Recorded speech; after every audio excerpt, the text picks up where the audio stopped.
Hello, all you beautiful people out there. What is going on? This is your friend Pretty coming out fast with another Paragon hero like a pro video into Khaimera. That's right, Khaimera, the kooky cobbler for all you long-time channel veterans. It was a really bad joke, okay? But anyway, yeah, we're gonna be talking about Khaimera, and so a lot of people are gonna be like, but Briddick, why Khaimera? He's like an easy hero. He's so straightforward. Like, who the hell are you making this video for? Do you think we're retarded? I'm like, no, man. Obviously, I don't. You can't even say that word in 2017 anymore. But I just want to be thorough with these heroes that I play a lot. I play Khaimera a lot, especially lately. I main junglers and I main offlaners. I main fighters, pretty much. Any hero that's a fighter, that's a melee hero, I played them a lot. Either now or in the past, I've played them a ton. And I want to be thorough with these how-to like a pro videos for them because I actually play them a lot. I'm not gonna make a how to twin blast like a pro because I don't fucking play carries, alright? Like I'm not gonna be ridiculous with this. I'm gonna be realistic and give you guys accurate information and actually good tips that maybe you guys haven't thought about with heroes. And even with straightforward heroes like Khaimera, Khaimera is probably gonna be one of the first junglers that people touch in this game, and I switched over to phase for some reason. But he's probably gonna be one of the first junglers that people touch in this game, and it's really, really important to explain some really nuanced things with him. So after that long-ass intro out of the way, let's actually get into Khaimera and how to play him like a pro. So obviously with Khaimera, you want to be aggressive. There's two things, and with each of these heroes and videos, I'm going to stress one most important thing with every hero. With Kallari, it was patience. And with Khaimera, it's aggression, okay? Aggression, aggression, aggression. Khaimera is so aggressive that he doesn't even have an escape, which a lot of fighters do. Feng Mao has his Reaping Dash, okay? Grux has his Charge. Who else? Kwang, he doesn't really have an escape, but you could use his ultimate as an escape if you want to. You guys get the point. Khaimera is all balls deep, all in, ganking all the time, aggressive all the time, helping your carry all the time, just super crazy importantly good, okay? You have to be applying pressure all the time as Khaimera. It's super duper duper important.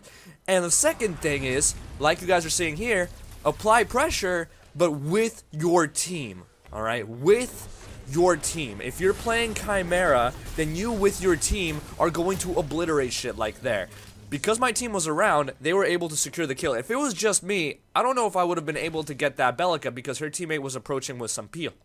I think it was Sevarog actually, who might have ulted me and used a colossal blow to blast me away, like fucking Team Rocket, okay, because you go soaring 20 miles into the air.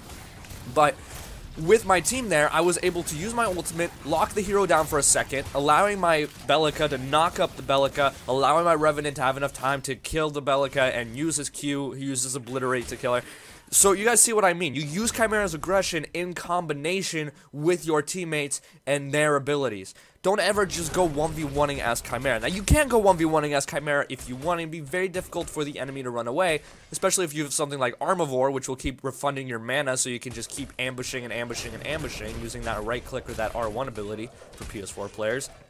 But in an actual team fight, an upper level play, and I guide these like a pro guides around upper level play, because that's the whole point, like a pro, you know, the highest bracket of play. This is the highest bracket of play right here, guys. We're playing with Diamonds and Masters in this game right here. You might recognize names like Revolt and Survivor, for example.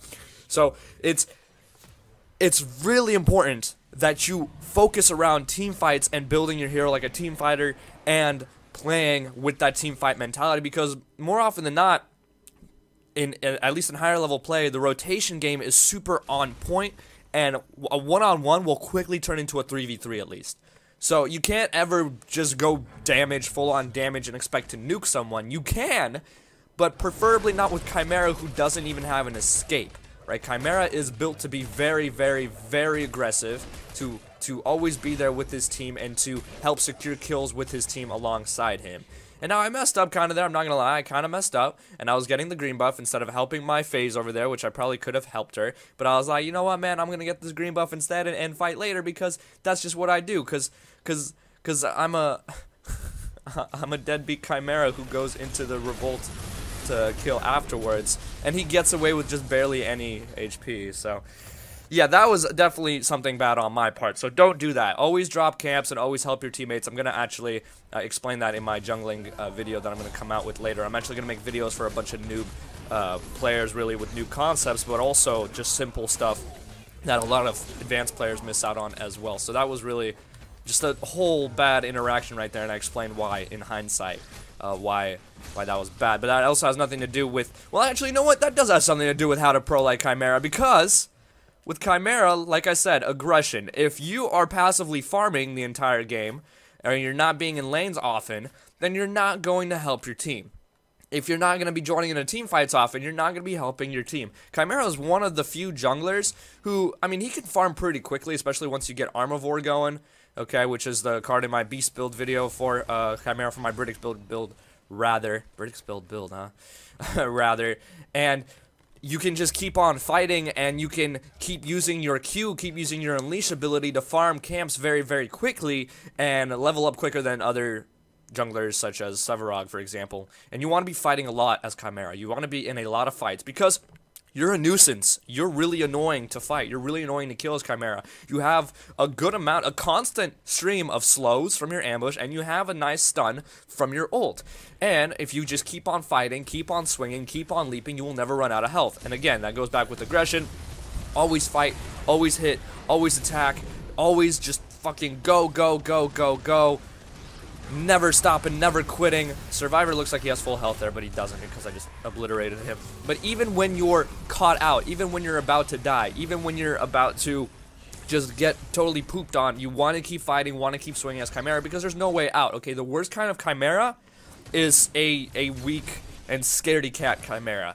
Okay, even if it's certain death sometimes after a 5v5 team fight and your team just ends up losing for some reason, you don't even expect to get out of that one alive if you're Khaimera. Just keep fighting and at least shed some seconds off of the respawn timers from your teammates to help them get back into the fight, because Khaimera's really hard to kill, excuse me, if you build him tanky once he has those regen stacks up from his spirit regeneration, which after, you know, a big old team fight, he should probably be maxed at that point if you're doing everything right and you keep on using your ambush and you keep on using your ult and all that good stuff. And so you want to be aggressive no matter what the situation. You want to be a jihadist, okay? Allahu Akbar as Khaimera all the time, especially with your ult, okay? Oh, that was kind of fuck, I'm sorry. But you want to use your ult, you want to use your leap constantly, even when you don't need to use your leap, even when you're literally right there in front of the people, you still want to use your leap because it gives you 3 stacks of spirit regeneration. You want to use your ult because it gives you 6 stacks of spirit regeneration. You want to max your spirit regeneration, your E or your circle if you're on PS4, you want to max that first. Once you get to level 8, you should have 4 points into this, because that is what's going to keep you alive, that's what's going to make you a big-ass nuisance. And then you want to upgrade your ambush next, because it lowers the mana cost, meaning you can ambush more often, and you can be more of a pain in the ass to the enemy team. So yeah, that's pretty much it, guys. I mean, Khaimera is definitely more straightforward than Kalari is, but again, it's these little things that people don't really remember how to do or really take into account as Khaimera that's super duper important. Be aggressive. Never stop the aggression. Just keep swinging. Just keep swinging. Never stop chasing. Just keep swinging. Unless you chase them, you know, obviously you don't want to chase heroes, but if you got teammates around you, you want to keep going, keep being aggressive. It's really hard to run away from Khaimera if it's just you alone running through the jungle, like if you're being chased down by a Khaimera. So if you're just chasing one person, you know the rest of the team is somewhere else and you're very capable of killing them, then do it. If you're chasing them across the map and you're out of range, don't expect to get into range anytime soon, because, you know, they might have teleblink or they might have teammates come up and everything. That's one thing with Khaimera. Don't get carried away with chasing targets. Always switch over to the closest target. And you can also help your carry. You want to play with your carry, play around your carry. I mentioned this in your pros and cons. You want to play with and around your carry. You want to play for your carry. If your carry is in trouble, jump onto the enemy that is targeting the carry, even if it's a tank. Even if it's a tank, jump onto that tank, slow them, use your ult, stun them. If it means your carry can escape and survive, then do it, because as Khaimera, you'll probably be able to run away from a tank if you're built tanky as well. You don't really have to worry about that part too much. So this is one thing that people really forget about Khaimera, is that in their aggression, they forget to actually help their teammates too. They just go running off to kill single targets. That is not the point of Khaimera. especially if you build tanky. Khaimera is supposed to be a frontliner, meaning you're supposed to be in the front of the fight that is happening around your damage dealers, such as your casters and your carries. So you do want to be in the front of things, but not so out front that you leave the rest of your team behind, and then you turn around, they're all dead, and you can't 1v4 a team as Khaimera. It's just not going to happen. So thank you guys so much for watching. Hopefully you enjoyed. Hopefully it brought you some more insight on how to play Khaimera like a pro. If you did, drop a like, comment, subscribe, all that good stuff. And as always, make sure you all have a wonderful day. Peace.